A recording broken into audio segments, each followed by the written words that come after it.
Good morning everyone, good day mga ka-story, mga kasari. So umpisa natin ang umaga sa pag-a-arrange, paglilinis ng ating tindahan. Ganito ang aking gawain mga ka-story pag umaga. Na-refill ng mga biscuit, nag-aayos ng mga panindang nagulo ng mga customer maghapon. Kaya sa umaga na lang ako nakakapag-arrange ng mga tinda. Ganito po ang umpisa ng umaga namin dito sa tindahan mga ka-story.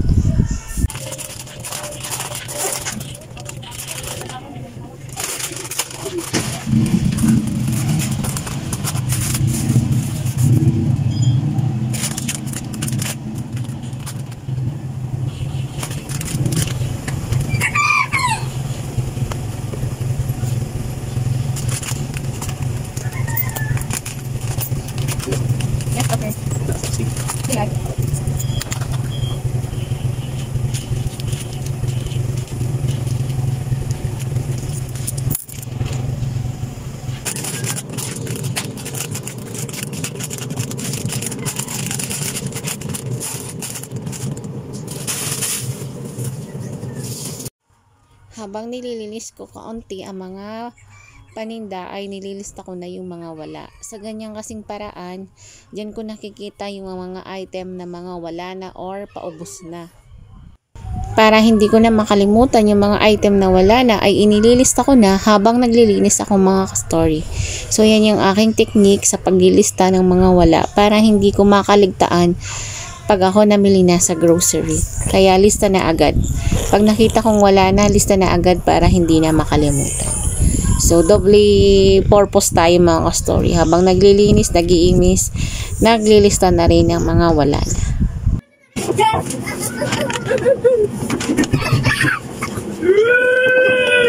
Ay, talo talaga ko si Nigel, oh. Doon ka din, eh. Pag-ilis talaga ko si Nigel. O, maalit na buwak sa amin naman. Lason yan! Alas yan, lason. Magbabayan daw kayo, kuya. Hindi kasi si Nigel marunong mag-ano, aliw-aliw. Aliw-aliwin mo lang, eh.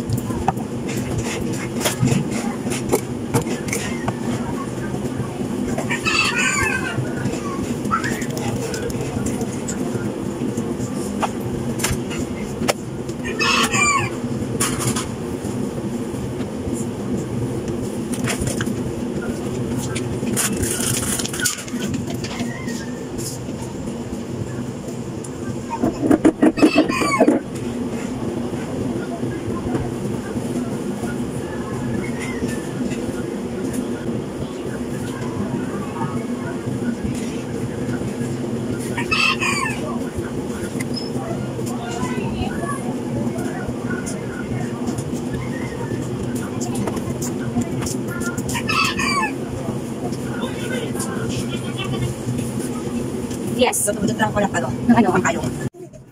Kaunting inis at arrange lang pala mga ka-story ang ginagawa ko dyan kasi kung lilinisin ko lahat yan, abutin tayo ng maghapon at wala tayong ibang mga gawa kundi maglinis lang ng mga paninda. So, yan lang yung importante, yung ma-arrange ng bahagya, tapos malinis na inis habang isinusoli at nire-refill yung mga product para natatanggal na yung ibang mga ali-alikabok sa ating paninda. So, lagi naman tayong naglilinis sa tindahan everyday pagpag naman ng mga ali-alikabok. So, siguro sa isang buwan, 2 times lang ako maglinis ng lahat ng paninda. Talagang general cleaning. So, kaya pag everyday naman ay pagpagpag lang kaya hindi masyadong maalikabok yung ating tindahan. Minsan kasi talaga magulo kaya kailangan i-arrange lalo na't pag si customer ang kumukuha hindi natin maiiwasan na maganda gulo-gulo yung arrange natin. So kailangan siyang linisin.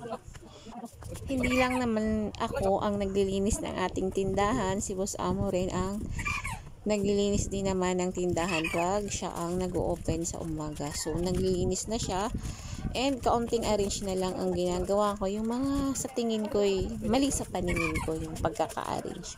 Inuulit ko yun mga ka-stories para maganda siyang tingnan. Hindi laging araw-araw yan ang ginagawa ko kasi meron din akong bata, may maliit akong inaasikaso. Bago ako pumunta ng tindahan ay inaasikaso ko muna si liit kulit na mapakain.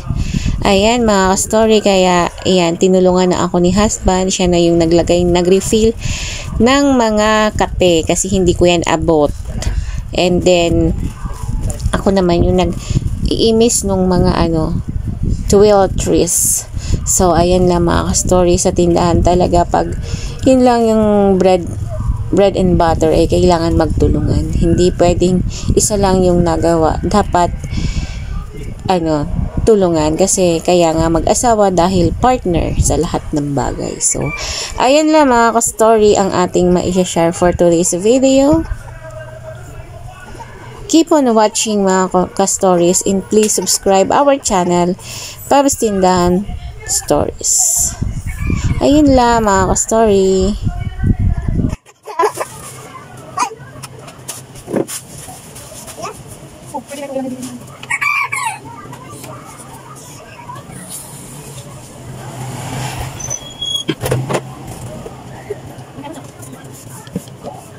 Thank you.